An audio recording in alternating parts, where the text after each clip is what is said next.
លាបាត់ដំបងអើយបងមកវិញហើយណាថ្លៃអោកុលាបដែលបងស្រមៃតើ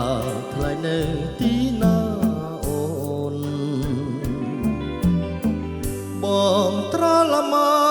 ករកទៅ10 ឆ្នាំផុតទៅហើយស្ងួនអន្តសាចងជួនមុងអូតើអូនល្អយ៉ាងណាដែរថ្លៃមកលឺតែគេ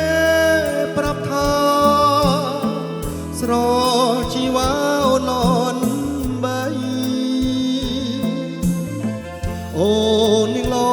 ងជាងការចំបីសៀមរាបទៀតថ្លៃតើមែនឬទេបើសិនរៀមមានវាសនាបានជួបបផាម្ចាស់ស្នាបងនឹងខំស្រោចទឹក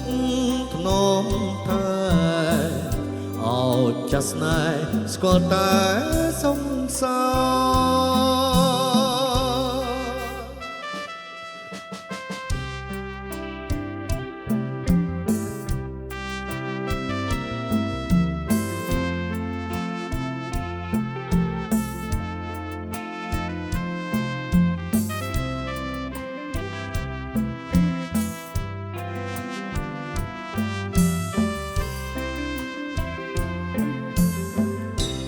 បងលឺតែគេប្រាប់ថាស្រជីវ៉ាអូនឡនបី